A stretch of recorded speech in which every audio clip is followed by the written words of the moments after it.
Il faut arrêter de manger là. Hein. Allez, vas-y.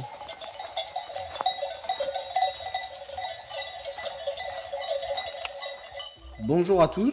Aujourd'hui, je vais vous montrer comment les données du LiDAR m'ont amené sur une grotte inconnue, non référencée plus exactement. Alors, je me baladais dans la visu 3D du côté de Mialet, donc dans les Cévennes. Je regardais un petit peu les anciens chemins du coin qui ne sont pas sur les cartes conventionnelles. Donc ce sont des très vieux chemins la plupart du temps, plus utilisés. Et quand j'ai remarqué ce trou dans la 3D, vous voyez il est assez marqué. Le voilà également vu par en dessous. Alors c'est peut-être pas une méthode très conventionnelle des gens du métier, mais je regarde par en dessous la carte. Ça me permet de voir directement les points qui auraient traversé le sol virtuel, les points du LiDAR. Et donc ça trahit la présence d'un trou, ou du moins de quelque chose de différent. Hein. Cette cavité, je l'ai cherchée sur les différentes cartes relatives à tout ce qui est grotte et aven. Je ne l'ai pas trouvée, c'est-à-dire que j'ai regardé sur les sites spécialisés comme Grotto Center, Grotto Map, ou même encore VMap, qui est une carte utilisée plus localement. Cette cavité-là n'apparaît nulle part, ni même à proximité. Alors j'ai extrait les coordonnées GPS à partir de la vue 3D. Je vous invite à voir ma précédente vidéo pour voir comment faire.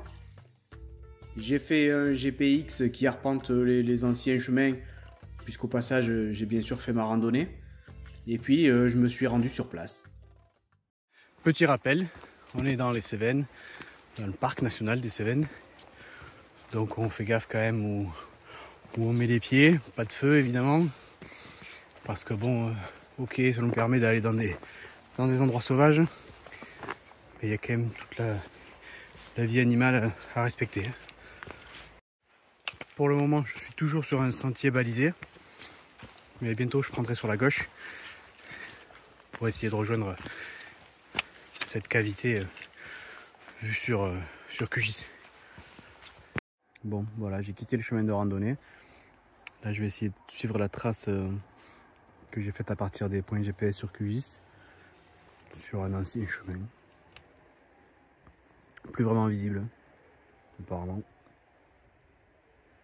On commence à prendre un petit peu d'altitude.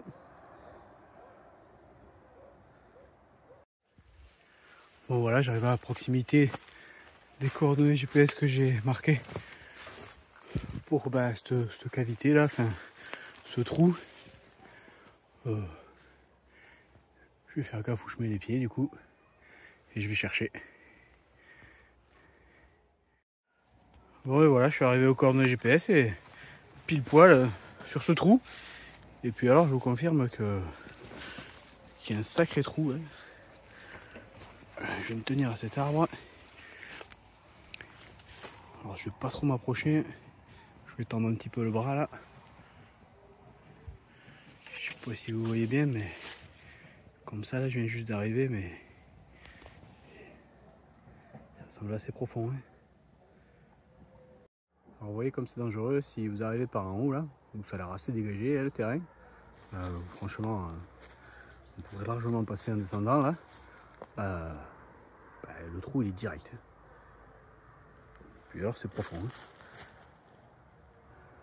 Donc d'où l'intérêt de faire gaffe où on met les pieds quand on fait ce genre de choses. Hein. Voilà, j'ai fait quelques photos. Alors là, je sais pas si vous voyez, mais il y a un bout de corde. Et un bout de corde ici. Je vous ai pris quelques photos. Bon, sur les photos on verra mieux, mais je sais pas dire de quand ça date. Aux alentours, bon ça c'est ma veste, il n'y a pas de... J'ai pas trouvé d'autres traces d'ancrage, de points d'ancrage ou de traces humaines quoi. Enfin, alors je sais pas dire quand date ce bout de corde. Ce qui m'étonne c'est qu'il n'y a pas de point d'ancrage non plus. Enfin il est juste enroulé autour du caillou. Ce qu'on peut dire c'est que c'est terriblement efficace le LiDAR, puisque bon, tranquillement au chaud sur l'ordinateur j'ai pu j'ai pu trouver ce trou qui n'était pas référencé. Alors il a déjà été exploré, mais il n'est pas forcément référencé. Donc ça c'est quand même fort. Quelque chose qui prenait peut-être des heures, des jours auparavant. Alors de la même manière, j'arrive pas à voir hein, si c'est juste un trou sur lequel il y a un fond à plusieurs mètres ou si ça continue quelque part. J'ai essayé de faire quelques photos, mais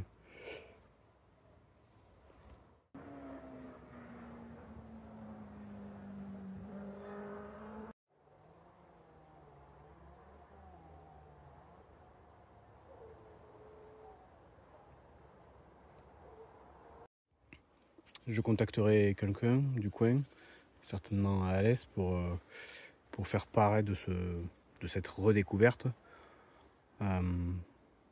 Notamment si ça les intéresse, parce que j'avais déjà pris contact pour récupérer la carte actualisée des avennes, des grottes du coin.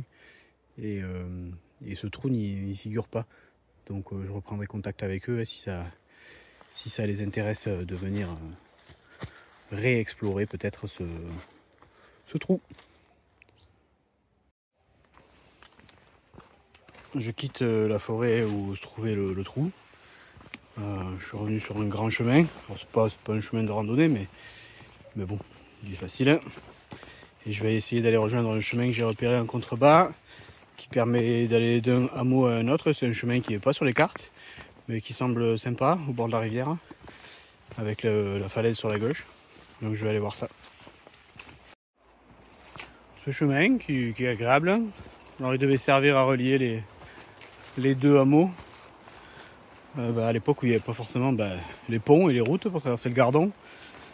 Donc je pense que ça fait bien longtemps qu'il n'est plus utilisé. Il n'y a pas la moindre trace de vie humaine. Rien. Mais on peut quand même le replanter. Vous l'aurez vu, je trouve la précision du lidar assez folle. C'était au bon endroit et ça ressemblait vraiment à la même chose que sur la vue lidar en 3D. Alors cette avenne n'étant pas référencée sur aucune carte, ni conventionnelle ni spécialisée, je vais le déclarer. Comme je l'ai dit, je vais communiquer auprès de spéléos locaux et s'ils souhaitent la visiter, ils se pourront.